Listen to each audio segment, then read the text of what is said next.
आउनुभयो।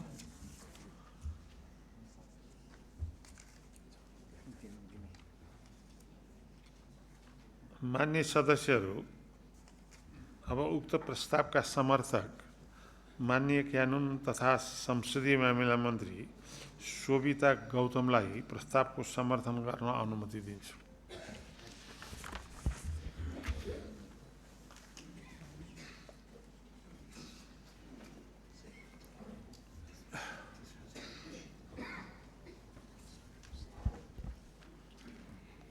सम्मान्य सभामुख महोदय, आज म यस गरिमामय प्रतिनिधि सभामा माननीय डोलप्रसाद अर्यालज्यूलाई सभामुख पदका लागि माननीय रवि लामिछानेले प्रस्तुत गर्नुभएको प्रस्तावको समर्थकको रूपमा उभिँदै गर्दा गौरव र जिम्मेवारी दुवैको गहिरो अनुभूति गरिरहेको छु। सम्मान्य सभामुख महोदय, सर्वप्रथम त म आज यस गरिमामय संसदमा उभिँदै गर्दा केवल एउटा प्रतिनिधि मात्रै होइन, चितवन क्षेत्र नम्बर 3 को त्यो माटोको स्वर लिएर उभिएको छु, जहाँ माडीको हनुमान झुलादेखि भरतपुरको पारस बस पार्कसम्म, गोलाघाटदेखि शिवाघाटसम्म प्रकृतिले आफ्ना अनुपम छटाहरूले भरिदिएको छ। तर सभामुख महोदय, यही सुन्दर प्रकृतिको काखमा एउटा गहिरो पीडा पनि लुकेको छ। त्यो सौन्दर्यभित्र सङ्घर्ष छ, त्यो हरियालीभित्र अभाव पनि छ। आज म ती मानिसहरूको प्रतिनिधित्व गर्दै यस सभामा उभिएको छु, जो इमान्दार छन्, जो कर्मठ छन्, जो आफ्नै पसिनाले धरतीलाई उर्वर बनाउँछन्, अन्न उब्जाउँछन्, तर मल, बिउ बिजन, सिँचाइ जस्ता सामान्य आवश्यकताबाट पनि वञ्चित भएर निराशा र पीडासँग जुधिरहेका छन्। म ती आवाजहरूको प्रतिनिधित्व गर्छु, जसले वर्षौँसम्म लाल पूर्जाको नाममा गरिएको राजनीतिका कारण आफ्नै भूमिमा पनि भूमिहीन बनेर बस्नु परिरहेको छ। सभामुख महोदय, जसले एक मुठी माटोको अधिकारका लागि जीवनभर याचना गरिरहनु परिरहेको छ, त्यस्तो मानिसहरूको प्रतिनिधित्व म गरिरहेको छु। जहाँ मानिस र जनावरहरूको द्वन्द्वमा मानिसको जीवन जोखिममा छ र मानिसहरूले हामीलाई केही चाहिएको होइन, केवल मानिस भएर मलाई बाँच्न देऊ न भनेर याचना गरिरहनु परिरहेको छ, त्यस्तो ठाउँको प्रतिनिधित्व म गरिरहेको छु। सभामुख महोदय, यी चितवन क्षेत्र नम्बर 3 का प्रतिनिधिमूलक समस्याहरू चितवन क्षेत्र नम्बर 3 का मात्रै होइनन्, देशभरिका समस्याहरू हुन्। माननीय सदस्यहरूले जनताले दैनिक रूपमा भोगिरहेका यी र यस्तै समस्याहरू उठाउँदा म विश्वास गर्दछु सम्माननीयको आसनबाट भोलिबाट माननीय डोलप्रसाद अर्यालज्यूले समाधानको लागि संसदको तर्फबाट कानुन निर्माण गरेर र सरकारको तर्फबाट कानुन कार्यान्वयन गर्न प्रेरित गरेर सहजीकरण गर्नुहुनेछ भन्ने मैले अपेक्षा लिएको छु। जनताको दैनिक जीवनमा भोगिरहेका समस्याहरू उठाउने सांसदलाई सम्मान्यज्यूले प्रोत्साहन गरी सरकारलाई सदन मार्फत यी आवाजहरू सुनाउनको लागि पहल गरिरहनुहुनेछ भन्ने मैले विश्वास व्यक्त गरेको छु। सभामुख महोदय, यसपटक 2082 को निर्वाचनले यो संसदको स्वरूप मात्रै परिवर्तन गरेको छैन, यसले देशको मनोविज्ञान नै बदलिएको सन्देश पनि दिएको छ। धेरै नयाँ अनुहारहरू यस संसदमा प्रवेश गरेका छन्, तर ती अनुहारहरू परिवर्तनको आकांक्षा बोकेर जनमतका प्रतिबिम्ब बनेर यस संसदमा उभिएका छन्। सभामुख महोदय, यस निर्वाचनले स्पष्ट भनेको छ नेपाल अब यथास्थितिमा बस्न तयार छैन। नेपाल अब तदर्थवादको चक्रमा अल्झिरहन पनि चाहँदैन। नेपाल अब नयाँ सोच, नयाँ नेतृत्व र नयाँ परिणामको खोजीमा छ। त्यसैले सभामुख महोदय, यो परिवर्तनको अपेक्षा, भरोसा र प्रतिज्ञाको मञ्च पनि बनेको छ। म आज यस रोस्टमबाट चारैतिर आँखा डुलाउँदै गर्दाखेरि म केवल सांसदहरूको अनुहार मात्रै देखिरहेको छैन। म आजको यस उपस्थितिमा सम्पूर्ण नेपालका कठिन भूगोलहरूको कथा पनि देखिरहेको छु। यहाँ पीडा पनि देखिरहेको छु, सङ्घर्ष पनि देखिरहेको छु र सँगै नेपालको उज्यालो भविष्यको आशा पनि देखिरहेको छु। नेपालको भूगोलमा हिमालको भोटदेखि तराईका फाँटसम्म फैलिएका आवाजहरूको प्रतिनिधित्व यो संसदमा छ।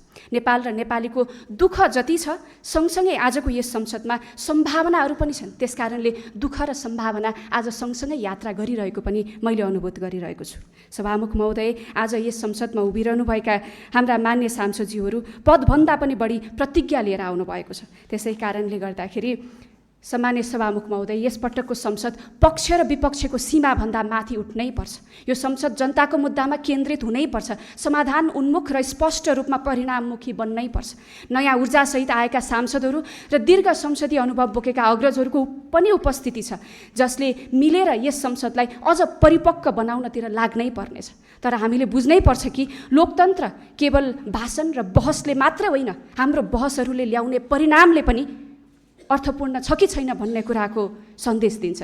त्यसकारणले स्वस्थ बहस आवश्यक छ, तर बहस केवल बहसमै मात्र सीमित रह्यो भने जनताको विश्वास कमजोर हुँदै जान्छ। त्यसै कारणले यसपटकको बहस अर्थपूर्ण, उत्तरदायी र परिणाममुखी हुनुपर्छ भन्ने कुरामा म सम्पूर्णलाई निवेदन गर्न चाहन्छु, ताकि संसद जनताको अपेक्षाको साँचो प्रतिबिम्ब बन्न सकोस् र हाम्रो सभामुख महोदयले भोलिका दिनदेखि यस कुराको लागि सहजीकरण गर्नुहोस् र हाम्रा मान्य सांसदज्यूहरूले पनि आफूलाई त्यही प्रकृतिले जिम्मेवार बोध गर्न सक्नुहोस्। सम्मान्य सभामुख महोदय, मान्य डोल प्रसाद अर्यालज्यू निर्विरोध रूपमा निर्वाचित हुनुभएको छ, जो आफैमा यस सदनको सामूहिक विश्वास बोकेर आउनुभएको छ भन्ने कुराको स्पष्ट अभिव्यक्ति पनि हो। त्यसकारणले यो केवल निर्वाचनको परिणाम मात्रै होइन, यो सदनले तपाईँमाथि राखेको भरोसा पनि हो भन्ने कुरा म यहाँलाई स्मरण गराउन चाहन्छु सम्मान्य सभामुख महोदय मार्फत। अब यो विश्वासलाई संस्थागत गर्ने, संसदलाई गरिमामय, निष्पक्ष र प्रभावकारी बनाउने जिम्मेवारी सम्मान्य सभामुख महोदय मार्फत भोलिबाट नवनिर्वाचित सम्मान्य सभामुख महोदयको हुनेछ भन्ने कुरा पनि म निवेदन गर्न चाहन्छु। म विश्वास गर्दछु कि तपाईँको नेतृत्वमा यो संसद बहसको सशक्त मञ्च बन्नेछ, जहाँ जनताको मुद्दा केन्द्रमा रहनेछ, बहस तथ्यमा आधारित हुनेछ र त्यही बहसबाट स्पष्ट नीतिगत निष्कर्ष निस्किनेछ, जसले सरकारलाई सही दिशामा मार्ग निर्देशन गर्नेछ। सम्मान्य सभामुख महोदय, संविधान जारी भएको वर्षौँ बितिसक्दा पनि अझै धेरै कानुनहरू निर्माण हुन बाँकी छन्। कानुनी आधारको अभाव भएकै कारण जनताले पाउनुपर्ने सेवा पनि सहज रूपमा प्राप्त गर्न सकिरहनु भएको छैन।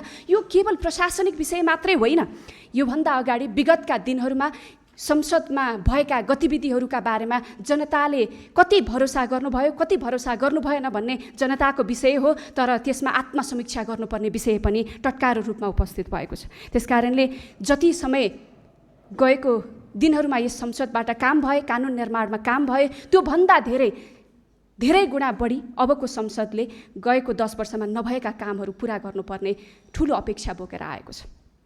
त्यसकारणले अब यसपटकको संसदले स्पष्ट जिम्मेवारी कानुनी रिक्तता पुरा गर्नको लागि काम गर्नुपर्नेछ, शासनलाई प्रभावकारी बनाउनको लागि काम गर्नुपर्नेछ, सरकारलाई जवाबदेहिताको कसीमा राख्नको लागि पनि काम गर्नुपर्नेछ।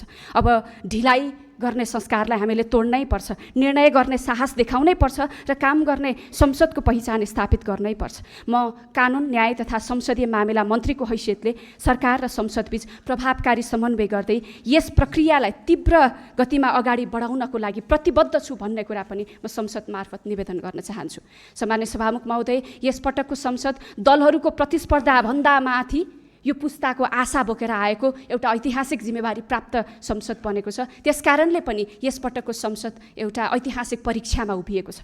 हामीले आउने पुस्ताको भविष्य सुनिश्चित गर्न सक्छौँ कि सक्दैनौँ, नेपालको अबको मार्गदर्शन सही दिशामा लैजान सक्छौँ कि सक्दैनौँ भन्ने कुराको निर्णय यहीँबाट हुनेछ। हामी यही क्षणमा चुक्यौँ भने इतिहासले हामीलाई कहिले पनि माफ गर्ने छैन। यदि हामी जनताको मुद्दाबाट टाढा भयौँ, यदि तथ्यभन्दा बढी भावनामा अल्झियौँ, यदि अनावश्यक विवादमा हामीले समय खेर फाल्यौँ भने यो संसद आशाको प्रतीकभन्दा बढी निराशाको उदाहरण बन्नेछ।